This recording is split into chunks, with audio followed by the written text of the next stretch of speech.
नमस्कार दोस्तों, डॉक्टर भाटिया चंडीगढ़ से लाल किताब की चर्चा हम करते हैं आपसे।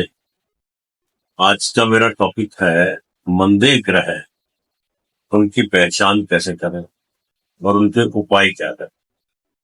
ये मैं आपको ऐसा टॉपिक दे रहा हूं जिसमें अगर आपके पास क्लाइंट आता है और आपको कुछ लक्षण बताता है और उसके पास अगर कुंडली नहीं भी है तो भी आप उसके लक्षण पहचान कर अगर वो उपाय करवा देंगे उस ग्रह के, तो 100% फर्क पड़ेगा। ये कौन कौन से लक्षण हैं मंदे ग्रह होने के, वो हम शुरू करते हैं। पहले बात करते हैं हम सूर्य की। सूर्य जो है सौरमंडल का पिता है, हमारी आत्मा, यह हड्डियों का कारक है, आंखों का कारक है, स्पाइनल कॉर्ड का कारक है, सियाटी का रोग और भी नाखूनों के रोग। काफी रोगों में सूर्य का जो है बहुत महत्वपूर्ण, बुखार होना, तो सूर्य से हमें काफी रोगों का पता लगता है। इनकी जो निशानियां हैं ये हैं कि आपके घर में अगर लाल रंग की गाय है या भूरी रंग की भैंस, ये सब लाल किताब की बातें हैं ही। अगर वो मर जाए या बीमार हो जाए तो समझ लो आपका सूर्य मरता है। आपको अगर ये नाखून है जैसे ये हमारे, इसको अगर चबाने की आदत पड़ जाए तो आप ये सोचें तो आपका सूर्य खराब होना शुरू हो गया है। और वैसे भी मैंने कई बच्चों को देखा है, उनके पेरेंट्स शिकायत करते हैं कि हमारा बच्चा नाखून चबाता है। शायद किसी जमाने में एक आर्टिकल मैंने पढ़ा था, सचिन तेंदुलकर को भी ऐसी एक बीमारी थी कि नाखून चबाता था। तो नाखून जब भी आप खाना शुरू करते हैं तो ये अपने आप में हीन भावना पैदा करता है। कभी भी पहली बात तो नाखून को बढ़ा के नहीं रखना चाहिए, बढ़ जाए तो इनको बिल्कुल क्लीन रखना चाहिए और इनको चबा के कभी भी नहीं खाना चाहिए, इससे भी सूर्य मंदा हो जाता है। एक और बात भी आती है प्रैक्टिकल अनुभव के अंदर कि जिन लोगों के नाखून छोटे होते हैं, ये जैसे कुछ बड़ा है, इससे भी कुछ बड़े होते हैं, बिल्कुल छोटे होते हैं, ऐसे लोग कंजूस प्रवृत्ति को। इन लोगों को खर्चा करते समय ज्यादा सोचना नहीं चाहिए, अपने बच्चों से बहस नहीं करनी चाहिए, मेरे पास पैसा नहीं है, मेरे पास ये नहीं है, वो नहीं है। खुले दिल से खर्चा करना चाहिए, अन्यथा छोटे नाखून वालों को भी हार्ट अटैक की प्रॉब्लम है, क्योंकि सूर्य का रिलेशन सीधा दिल से होता है। और इसके अलावा घर से कोई चीज आपके गुम हो जाए, मान लो आपका सोना गुम हो गया, ऐसी काफी प्रॉब्लम आती है अपने पास। किसी की बालियां रखी हुई गुम हो गई, किसी की चैन गुम हो गई, तो ये भी एक मंदे सूर्य की निशानी होती है। और जिस्म के जो अंग हैं उनमें हरकत ये कम होना शुरू हो जाए, मुंह से हरदम थूक आता रहे, ये सारे मंदे सूर्य की निशानी है। उपाय के लिए, बचाव के लिए क्या करते हैं कि मुंह में मीठा डालकर पानी के चंद घूंट पी के आप काम शुरू करो। अब मीठे में भी अगर आप गुड़ लेते हो तो ज्यादा अच्छा है, क्योंकि ये सूर्य का प्रोडक्ट माना जाता है। सूर्य को जब जल चढ़ाते हैं हम सुबह, तो अक्सर मेरा अनुभव है ऐसा कि उस पानी के अंदर आप थोड़ी सी गुड़ की डली डाल के और सूर्य को अर्पण करो तो आपका सूर्य बहुत मजबूत हो जाएगा। तो ये काम आप मंदे सूर्य के लिए करवा सकते हो। पानी पीने का लॉजिक क्या है, पानी में चंद्रमा है, चंद्रमा हमारा मन है, सूर्य हमारी आत्मा है। जब हम पानी पी के कोई काम शुरू करते हैं और मीठा खा के शुरू करते हैं, खासतौर से ये उपाय उन बच्चों के लिए जो पेपर देने जाते, वहां जाके वो नर्वस हो जाते हो, उनके लिए बहुत बढ़िया उपाय है ये। तो आप जो है कोई भी काम शुरू करो, मीठा पानी मिश्री ले लो चाहे गुड़ ले लो, खा के थोड़ा सा पानी पी लो और उससे बाद काम शुरू करो, आपका सूर्य मजबूत हो जाए। दूसरी बात मैं करता हूँ चंद्रमा। चंद्रमा अभी मैंने बताया मन का कारक है। चंद्रमा is the mother of the universe. चंद्रमा हमारे मन का कारक है, हमारे दिल का कारक है, हमारी माता का कारक। और चंद्रमा से आदमी के मानसिक तनाव, मानसिक उतार चढ़ाव, आपके पास कोई भी डिप्रेस व्यक्ति अगर आता है और अगर वो मेंटली आपको रिटार्डेड दिखता है, उसको हिस्टीरिया के दौरे पड़ते हैं या उसका मन हमेशा उचाट रहता है, तो समझ लो कि ऐसे व्यक्ति का चंद्रमा खराब है।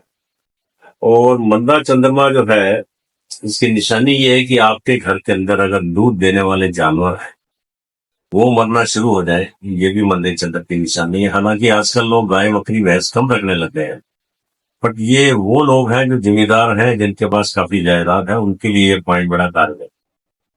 और घोड़ा अगर आप रखते हो, ये भी आजकल कम है।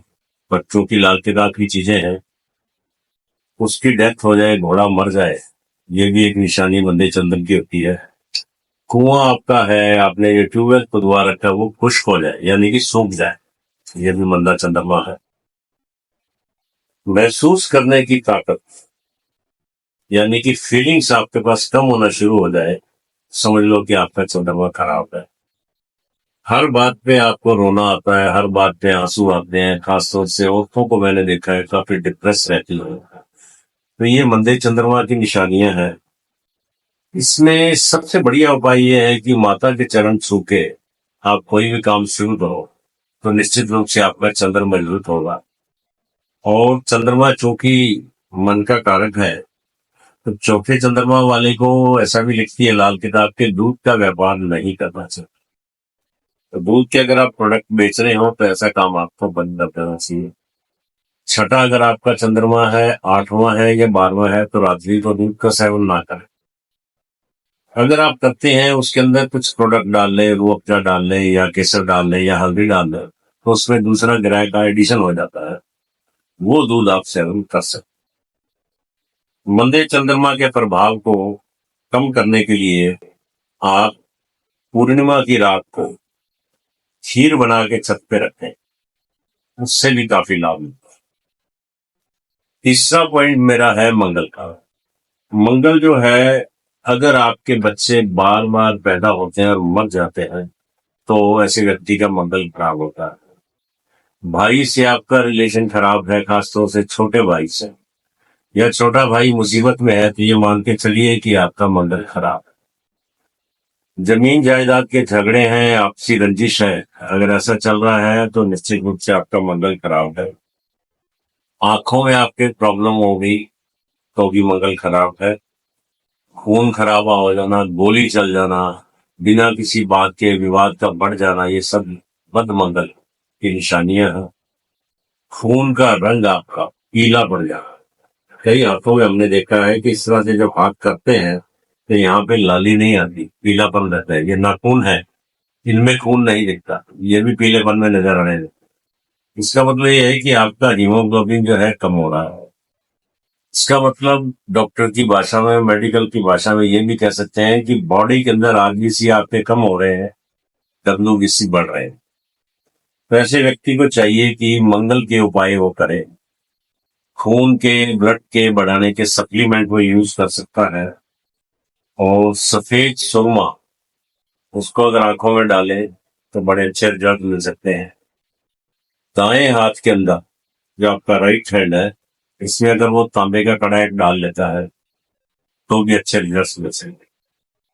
चंद्रमा के केस में तो हम चांदी का कड़ा डालते हैं, सूर्य के केस में सोने का कड़ा डालते हैं, और मंगल अगर बद है तो तांबे का कड़ा डाल सकते हो। बात करते हैं बुद्ध। ये जो दांत है हमारे, इसमें प्रजापति नाम का देवता निवास करता है। और दांत अगर खराब होने शुरू हो जाए, आपके बोलने से स्मेल आनी शुरू हो जाए, बदबू आनी शुरू हो जाए, आत्मविश्वास आपका कम होने लगे, और आपका अगर नर्वस सिस्टम थोड़ा कमजोर हो लगने लगे आपको, कई लोगों को मैंने देखा है चाय पीते हैं या बात करते हैं तो इस तरह से कंपन होता है, ये बुद्ध की वजह से। बुद्ध हमारी बॉडी का लोअर नर्वस सिस्टम कंट्रोल करता है, और शनि हमारे दिमाग का यानी ब्रेन का नर्वस सिस्टम कंट्रोल करता है। तो जितने भी न्यूरो सर्जन बनते हैं जो ब्रेन का इलाज करते हैं, उनका शनि बड़ा पावरफुल होता है, और साथ में उनका मंगल भी तीसरे घर में पावरफुल होता है, बड़े सक्सेसफुल सर्जन होते हैं वो। ऐसा अनुभव है मेरा। और जिनका बुध खराब है और साथ में चंद्रमा भी खराब है, ऐसे लोगों का नीचे वाला नर्वस सिस्टम खराब है। तो बुध ग्रह को यहाँ पे पावरफुल करने के लिए औरतों का तो बहुत बढ़िया उपाय है कि उनको नाक छिपका, नाक के अंदर एक नथ डाल सकती हैं वो, और दांतों को आप फिटकरी के पाउडर से साफ करो। इस उपाय को मैंने सैकड़ों लोगों को करवाया है। फिटकरी का पाउडर बनाने का प्रोसेस ये है कि आप बढ़िया लाल या सफेद फिटकरी लाओ, उसको तवे पे रखो, वो पानी बन जाएगा। अब इसको आप थोड़ा ठंडा करो, इसमें हल्का सा चुटकी भर नमक मिलाओ। नमक के अंदर शनि, फिटकरी के अंदर बुध, ये दोनों नर्वस सिस्टम के कारक।